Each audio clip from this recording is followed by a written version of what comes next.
We have discussed the laws of exponents, and in these laws, these exponents can be any real number. So they can be natural numbers, 0, or they can be negative numbers, they can be rational numbers or irrational numbers.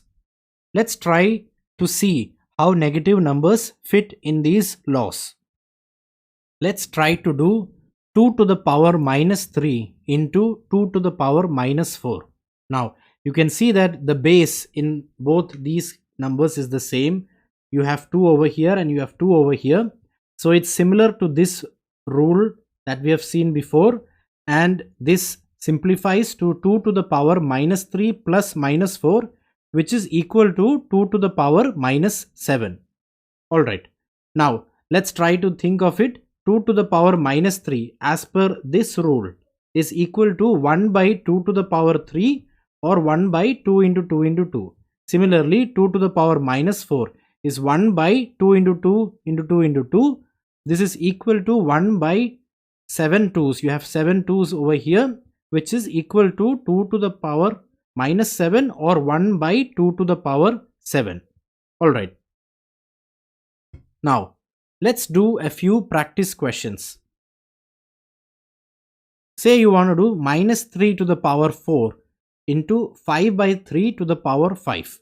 Now, first, let me split these numbers and open these brackets. You have a negative number raised to an even power.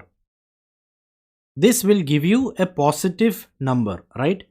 Why? Because minus 1, for example, minus 1 to the power 2 is equal to minus 1 into minus 1. And if you have an even number of negatives, if you multiply them, you will get a positive.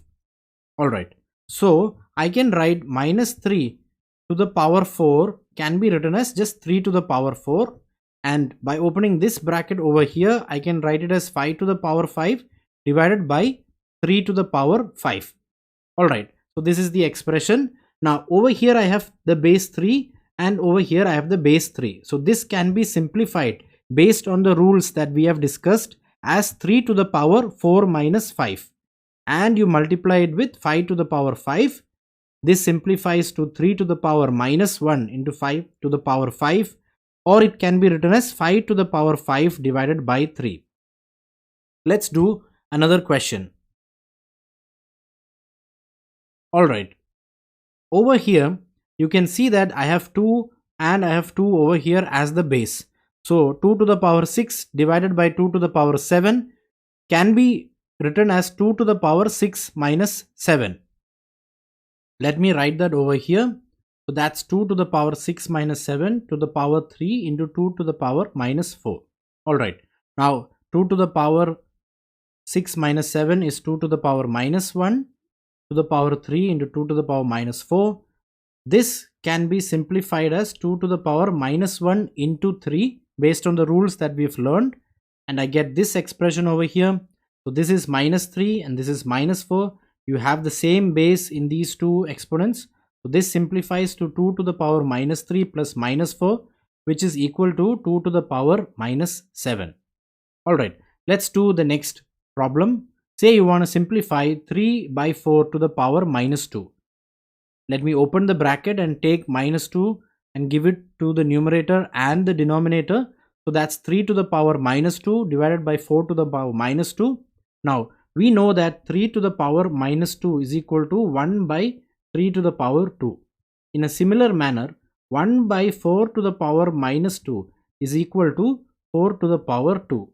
Using this expression simplifies to 4 to the power 2 divided by 3 to the power 2, which is equal to 16 by 9. Alright, let me make some space before we do the next problem. Let's try this problem now. Alright, now to start with, let me open these brackets and take the powers in. Alright, so this becomes 1 divided by 3 to the power minus 3 minus 1 divided by 2 to the power minus 4 divided by 1 divided by 4 to the power minus 3. Alright, now 1 divided by 3 to the power minus 3 is equal to 3 to the power 3 and minus, I have minus over here, and this simplifies to 2 to the power 4, right? Now let me divide this with 4 to the power 3. Now 3 to the power 3 is 3 into 3 into 3, which is 9 into 3 is 27. 2 to the power 4 is 16. This is 27 minus 16 divided by 4 to the power 3. So I get the answer as 11 divided by 4 to the power 3, or 11 divided by 64.